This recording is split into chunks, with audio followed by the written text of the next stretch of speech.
Très bien. Merci pour cette réponse. Votre parcours est vraiment impressionnant. Je reviens sur votre statut de consultant expert je dirais dans le management.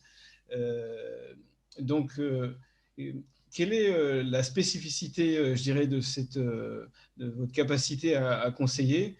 Quelle est votre valeur ajoutée sur le marché, si j'ai bien compris, sur le marché public, mais aussi peut-être sur le marché privé? Qu'est-ce que vous apportez sur le marché?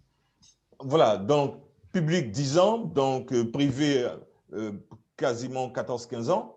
Voilà, donc ça fait quand même un petit peu plus de 25 années d'expérience professionnelle. Je pense que quand on a une dimension des institutions publiques, il est important aussi effectivement d'avoir une dimension des institutions privées, l'entrepreneuriat, voilà, la création de richesse, la croissance, puisque les deux se rejoignent quelque part, voilà, compte tenu que le public régule donc l'activité donc privée, voilà, donc est un régulateur.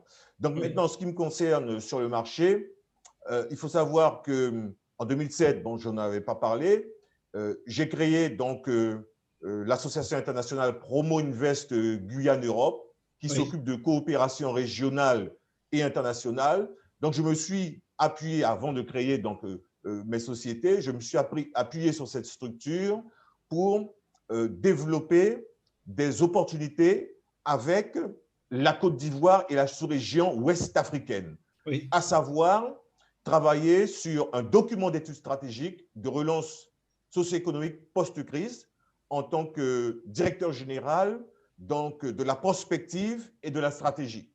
Donc, cette expérience entre 2009 et 2020 m'a permis, au niveau de la Côte d'Ivoire, de disséquer les différents secteurs d'activité importants. Voilà. Quand oui, on parle de l'économie, bon, souvent les personnes parlent de développement économique, mais je dirais que c'est un mot aujourd'hui un petit peu standard, galvaudé. Je parle plutôt de création de richesse, de création de valeur ajoutée, et notamment aujourd'hui, plus se baser sur le développement économique durable.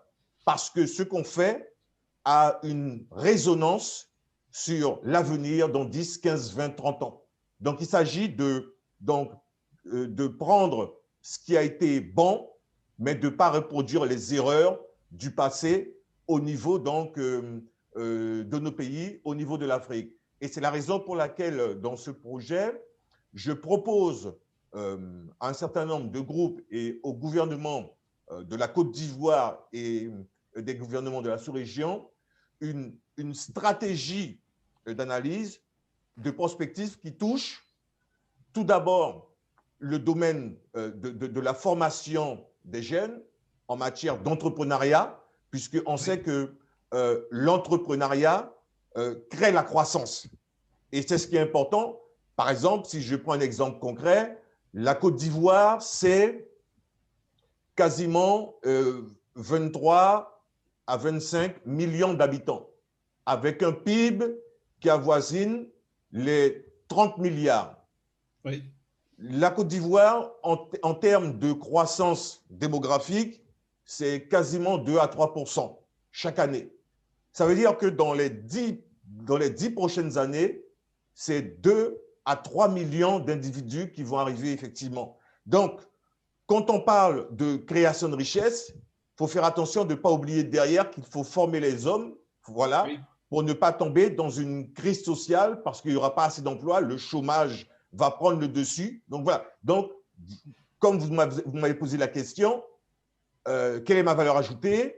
Donc, cette prospective doit nous amener à comprendre que si nous voulons mieux vivre demain, que ce soit en Côte d'Ivoire ou ailleurs, il y a des paramètres économiques à prendre en compte, que Oui. ce soit la croissance, que ce soit la croissance démographique, que ce soit le PIB d'un pays, ce qui est important, que ce soit en termes d'investissement, d'équipement, de valeur ajoutée. Donc, ce sont les données économiques essentielles à prendre en considération pour se dire, voilà, dans quelle pays, dans quelle Côte d'Ivoire, dans quelle France, hein, voilà, dans quelle Europe, dans quelle Afrique nous voulons vivre demain et comment.